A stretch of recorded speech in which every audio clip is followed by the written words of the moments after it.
আসসালামু আলাইকুম, welcome back to my channel Fauzia's mom. আশা করছি যে যেখান থেকে দেখছেন আমার ভিডিওটা যার যার জায়গা থেকে খুব ভালো আছেন, আলহামদুলিল্লাহ। তো আজকে আমার যে রেসিপি সেটা হচ্ছে একটা পিঠার রেসিপি। দেখে বুঝতেই পারছেন শিরিন্স পিঠার রেসিপি। আর খুব সহজভাবে আমি এই শিরিন্স পিঠার রেসিপিটা করে দেখাচ্ছি এটা কীভাবে করতে হবে, এটা ডোটা ঠিক কীভাবে করতে হবে।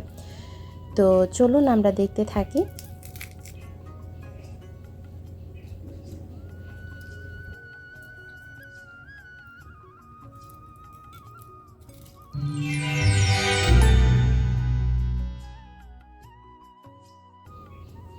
তো এই শিরিঞ্জ পিঠা করার জন্য প্রথমে আমি এখানে 2 কাপ ভাতের যে সেদ্ধ চাল আমরা ভাত খেয়ে থাকি সেই চাল নিয়ে নিচ্ছি।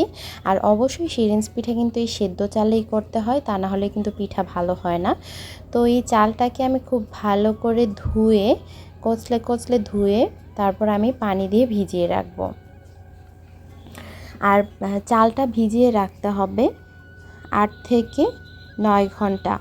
কারণ হচ্ছে এই চালটা যত ভালো করে ভিজবে এটা পেস্টটা করতে ঠিক তত ভালো হবে। আর আপনারা চাইলে রাতে ভিজিয়ে রেখে সকালেও এটা পেস্ট করে নিতে পারেন। তো ভিজিয়ে রাখার পর দেখুন আমার চালগুলো ঠিক এই রকম হয়েছে, ফুলে একদম ডাবল হয়ে গিয়েছে। এবারে আমি এটা ব্লেন্ড করে নেব ব্লেন্ডারে নিয়ে। আপনারা চাইলে পাটায়ও পিষে নিতে পারেন। তো দেখুন আমি এটাকে ব্লেন্ড করে নিয়েছি আর একদম মিহি করে ব্লেন্ড করে নিয়েছি। দেখুন দেখি বুঝতে পারছেন। এবারে আমি এটাকে 3 ভাগ করব, 3 ভাগ করে আমি 2 ভাগ কালার করব। তো এইটুকুকে আমি করব অরেঞ্জ কালার, তার জন্য আমি এখানে অরেঞ্জ যে ফুড কালার সেটা আমি দিয়ে দিয়েছি।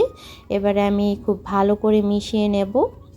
আর মিশিয়ে নিয়ে আমি এটাকে একটা সাইডে রেখে দিচ্ছি। তো এবার যেটা করব এইটাকে আমি হলুদ করব, তার জন্য আমি এখানে কোনো কালার ব্যবহার করব না, আমি হলুদের গুঁড়া দিয়ে দিচ্ছি।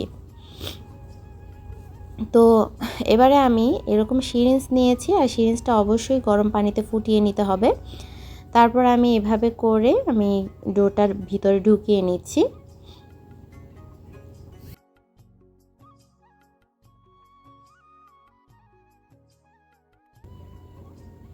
এবারে আস্তে আস্তে এটাকে চাপ দিলে সিরিঞ্জটাকে খুব সুন্দর করে কিন্তু এই পিঠাটা পড়বে। আর আপনারা আপনাদের ইচ্ছে মতো এটাকে ডিজাইন করে নেবেন।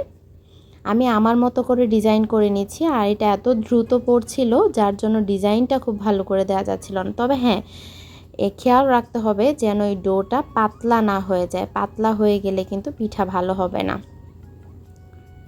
আর অবশ্যই একদম মিহি করে এটাকে পেস্ট করতে হবে। আমি অরেঞ্জ কালারের উপর একটু ইয়েলো কালার দিয়ে দিচ্ছি, যেটা হলুদ দিয়ে করেছিলাম।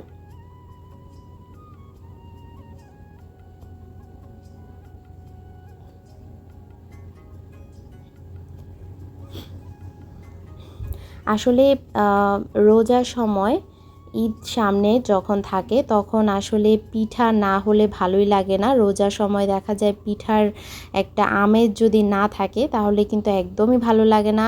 আর সেই পিঠা তো আমরা সবাই কিন্তু কিনে খেতে পারি, আমরা অর্ডার দিয়ে বানিয়ে নিতে পারি, তবে নিজের হাতে বানিয়ে পিঠা খাওয়ার মজাটাই কিন্তু আলাদা।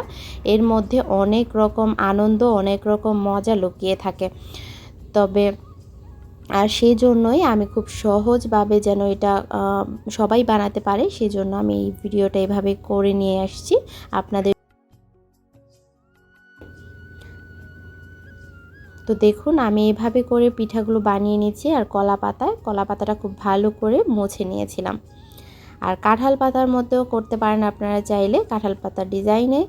তো এখানে যে অসংখ্য ছিদ্রযুক্ত আমি একটা সিরিঞ্জ নিয়েছি। আর এই সিরিঞ্জে আমি ছিদ্রগুলো আমিই করেছি, সুই গরম করে ফোঁটা ফোঁটা করে ছিদ্র করে নিয়েছিলাম। আর এটা দিয়ে যেটা হচ্ছে এটা হচ্ছে এলোমেলো পিঠা, এলোমেলো সিরিঞ্জ পিঠা বা এলোকেশ যেটাই বলে, অনেকে অনেক রকম নামে বলে এটা, বা হিজিবিজি পিঠা। তো আমি এটা করে নিয়েছি। এটা করা একদম ইজি, কোনো রকম ডিজাইন করতে হয় না। তো আমি এইগুলো পিঠা বানিয়েছি, এবার এগুলো ভাপ দেব আস্তে আস্তে। আমি একটা করে ভাপ দেব, একটা করে বানাবো। তো তার জন্য আমি একটা কড়াইয়ে আমি খড়কুটো দিয়েছি আর পানি দিয়েছি, আর খড়কুটোর উপর আমি পিঠার যে পাতা দিয়ে আমি ঢেকে দিয়েছি, আর মাটির চুলায় আমি এটার ভাপটা দিয়ে দিচ্ছি। তো দেখুন কিছুক্ষণ পর এটাকে ভাপ উঠে গিয়েছে। আর অবশ্যই পানি দিতে হবে, পানি না দিলে কিন্তু ভাপ উঠবে না।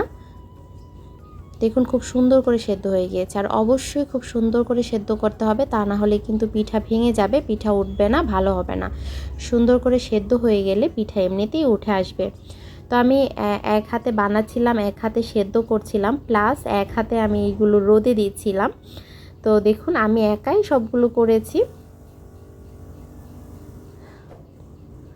তো আমার এক রোদে ঠিক এরকম হয়েছিল, আর দ্বিতীয় রোদে আমার পিঠাগুলো শুকিয়ে গিয়েছিল। আর অবশ্যই পিঠাগুলো খুব ভালো করে শুকাতে হবে, তাহলেই কিন্তু পিঠা খুব ভালো ফুলবে, খুব সুন্দর হবে।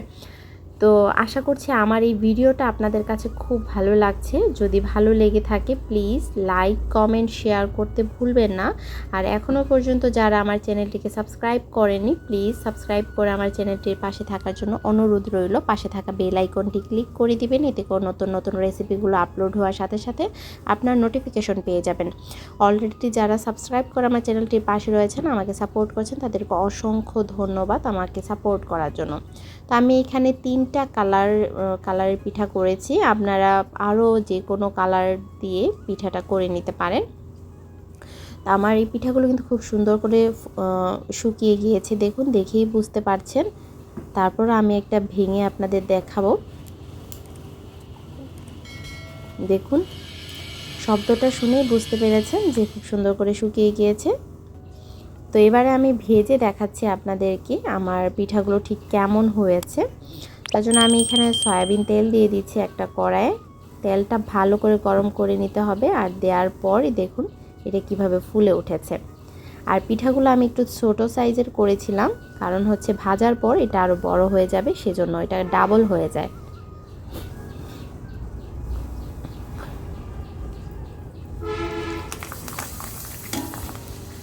দেখুন কি সুন্দর করে ফুলে ওঠে একদম।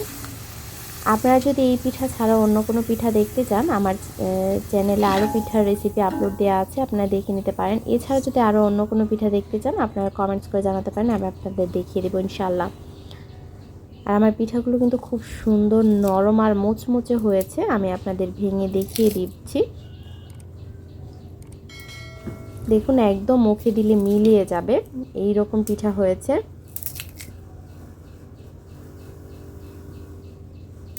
দেখলেন তো। তো এতক্ষণ আমার এই ভিডিওটা দেখার জন্য ধন্যবাদ সবাইকে। ভালো থাকবেন সবাই, আল্লাহ হাফিজ।